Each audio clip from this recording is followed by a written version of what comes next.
Good morning, student. Welcome to all of you in the home mentoring session from the SD Vidya School. Myself, Pritu Mittal, mathematics teacher. Yes, student, as we are doing the chapter 4 determinants and the exercise 4.2, today let me start with the question number 11. In the question number 11, first part, this is the determinant and we have to prove that it is equal to a plus b plus c whole cube. So, let me start with the question. Now if you will see this is equal to this, we have to prove this. तो मैंने last उसमें भी बताया था कि जो भी हमें रिजल्ट चाहिए तो पहले हम ट्राई करेंगे कि उसको कैसे क्रिएट किया जाए. तो हमें क्या चाहिए, a प्लस बी प्लस सी. तो हम इन सबको प्लस करके देखें, माइनस करके देखें कि कुछ ऐसा रिजल्ट बन रहा है. तो हमने क्या किया, प्लस करके देखा तो r1 plus r2 plus r3 तीनों को ऐड किया तो we get this a plus B plus C. और बाई चांस तीनों ही जगह ये रिजल्ट सेम बन रहा है हमारा. अब तो सिंपल ही काम रह गया. अब हमें क्या करना है, आप सबको पता ही है. हाँ जी, या अब हमें क्या करना है, a plus B plus C हमने कॉमन निकाल लिया. When we take out the a plus B plus C common from the row 1, तो व्हाट इज लेफ्ट हियर, 1 1 1. हमारे पास ये 3 1s आ गए. अब आपको पता ही है नेक्स्ट स्टेप क्या करना है. जब भी हमारे पास ये 3 1 आ जाएंगे वी विल मेक 2 zeros. तो हमने क्या किया, C2 को रिप्लेस किया C2 minus C1 and the C3 is replace by C3 minus C1 and we make the 2 zeros. ये हमारे 2 zeros आ गए हैं. इसमें से इसको माइनस कर दिया, it will become minus B minus C minus A. और ये तो ज़ीरो ही हो गया. In the similar way it will become zero and ये हमारी ये वैल्यू आ गई. अब हमने नेक्स्ट स्टेप क्या करना है, जस्ट एक्सपेंड इट. एक्सपेंड करने के बाद इसको इसके साथ मल्टीप्लाई कर दिया and after multiplying it and after solving that we get the 3a plus B plus c. यहाँ से ये माइनस माइनस प्लस हो जाएंगे and we get the cube over there. I hope that all of you get clear. Simple question था, कुछ ज़्यादा नहीं था इसमें. चलिए let we come on the question number 12 now. In the question number 12, this is the question and we have to prove x equal to 1 minus x to the power 3 whole square. ये student we have to prove this. थोड़ा सा complicated लग रहा है कि ये कैसे prove होगा और क्या करना है. चलिए एक बार ट्राई करते हैं क्या कर सकते हैं इसके अंदर. ठीक है, अगर हम 1 माइनस ए क्यूब माइनस बी क्यूब का फॉर्मूला अगर हम देखें तो क्या फॉर्मूला होता है, पहले अपने माइंड में उसको लिख लो ताकि आपको इजी हो जाए. क्योंकि डायरेक्टली तो ये नहीं बनेगा तो फॉर्मूला तो ब्रेक करना ही पड़ेगा. तो मैं यहाँ पे उसका फॉर्मूला लिख देती हूँ. 1 minus x square 1 minus x 1 plus x plus X square और ये सारे का होल स्क्वायर.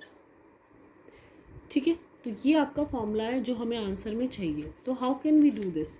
अब पहला काम मैंने बताया कि इसको ट्राई करेंगे, इसको क्रिएट करेंगे. ये क्रिएट करना थोड़ा सा आसान है. तो हमें क्या चाहिए, 1 प्लस एक्स स्क्वायर. तो अगर हम इन तीनों को ऐड कर दें तो we can get this result. तो हम वही काम करेंगे, हम इन तीनों को ऐड कर देते हैं. तो C1 is replace by C1 plus C2 plus C3. आप इसको R1 में भी लगा सकते हैं और इसमें भी लगा सकते हैं, दोनों से आंसर आपका आ जाएगा. Now let me take out the common 1 plus X square. इसको हमने बाहर ले लिया तो व्हाट इज़ लेफ्ट हेयर. तो हमारे पास 1 1 की एक रो पूरी बन जाएगी. ठीक है, तो ये फर्स्ट जो हमारे पास है ये 1 1 1 की फॉर्म में आ गया कॉलम. अब इसको क्या करना है, ज़ीरोज़ बनाना है. 2 zeros बनाएंगे तो R2 is replace bye R2 minus R1. ये सब बच्चों को पता चल चुका है कि कैसे बनाना है ना. And the R3 is replace bye R3 minus R1. तो हमने इनको ज़ीरोज़ बना लिया. अब ये दो हमारे ज़ीरोज़ आ गए. ठीक है, अब हम इसको एक्सपेंड कर देंगे. तो एक्सपेंड करने के बाद 1 माइनस एक्स ये टर्म्स हमारी आ जाएंगी. जब हमने एक्सपेंड किया तो या तो एक्सपेंड से पहले भी आप 1 माइनस एक्स कॉमन ले सकते हैं. ठीक है, मैंने यहाँ पे कॉमन ले लिया, एक ही बात है, कोई फ़र्क नहीं पड़ेगा. तो हमारा क्या है, फर्स्ट में से 1 माइनस एक्स कॉमन आ रहा है. सेकंड में से भी हमने 1 माइनस एक्स कॉमन ले लिया, सेकंड में से भी कॉमन आ जाएगा. उसके बाद हमारे पास क्या हुआ, उसके बाद हमने क्या किया, इसको एक्सपेंड कर दिया और एक्सपेंड करने के बाद वी गेट दिस रिज़ल्ट. एक बार और हमारे पास 1 माइनस, एक मिनट स्टूडेंट यहाँ पे थोड़ा ध्यान से देखना है. यहाँ पे क्या होगा, माइनस साइन आएगा ना. यहाँ पे हमारा x माइनस 1 था now it will become 1 + x square and after solving it, ये ऑलरेडी स्क्वायर में ये दो टर्म्स आ गई है। तो जैसे हमारे पास, मैंने आपको पहले ही बताया था, इसका फॉर्मूला 1 - x 1 + x स्क्वायर, अगर दोनों जगह स्क्वायर आ गया तो it will become equal to this. I hope that all of you get clear this. Okay, let me come on the question number 14 now. In the 14th question we have to prove that, थोड़ा सा question number 14 थोड़ा different है और उसको थोड़ा ध्यान से देखना, बोर्ड एग्जाम में इस टाइप के क्वेश्चंस जनरली आ जाते हैं। ये हमें डिटर्मिनेंट दिया हुआ है and we have to prove this is equal to this. अब मैं इन सबको प्लस भी करूँ तो भी ये कुछ नहीं आएगा, अगर आप देखें तो इसको प्लस करें तो भी नहीं आएगा, अगर मैं माइनस करूँ तो भी कुछ नहीं आ रहा है। तो हमने यहाँ पे क्या किया, R1 को रिप्लेस किया 1/a R1। रो 1 के अंदर हमने क्या किया, 1/a से पूरी रो को मल्टीप्लाई कर दिया, मल्टीप्लाई कर दिया। R2 को हमने 1/b या b से हमने डिवाइड कर दिया, R3 को हमने c से डिवाइड कर दिया। अगर हम यहाँ जब भी कभी कुछ डिवाइड करते हैं तो we have to multiply it also. तो हमने क्या किया, a b c से हमने साथ साथ मल्टीप्लाई भी कर दिया। रो 1 को a से किया था, रो 2 को हमने b से किया था एंड रो 3 को हमने c से किया। तो ये स्टेप करना ज़रूरी है। तो लेट अस सी नाउ, अब रो 1 को हमने किससे किया है, a से 1/a से हमने किया है। तो अगर हम इसको डिवाइड करते हैं तो it will become a + 1/a। ठीक है, यहाँ पे क्या हो जाएगा, b and this will become c। Second row को हमने किया है b से डिवाइड, तो first term will become a, second term become this and the third term become c। Third row को हमने c से डिवाइड किया है तो ये आ जाएगा। अब हमने क्या किया, ऑपरेट c1 इंटू ac1। अब हमने c1 के अंदर फर्स्ट कॉलम के अंदर a से मल्टीप्लाई किया, कॉलम 2 के अंदर b से मल्टीप्लाई किया और कॉलम 3 के अंदर c से मल्टीप्लाई किया। तो यू कैन सी, अगर हम मल्टीप्लाई कर रहे हैं तो we have to divide it also. तो a b c पहली बारी में हमने मल्टीप्लाई किया, अब हम लोग यहाँ पे क्या कर रहे हैं, डिवाइड कर रहे हैं, क्योंकि हमने टर्म्स के अंदर मल्टीप्लाई किया है। तो ये आ जाएगा।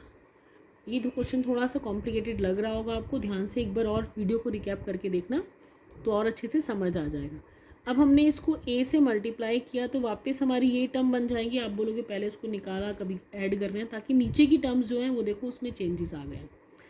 सेकेंड कॉलम में हमने b से मल्टीप्लाई किया, it will become b square and it will become b + b square + 1 and it will become b square.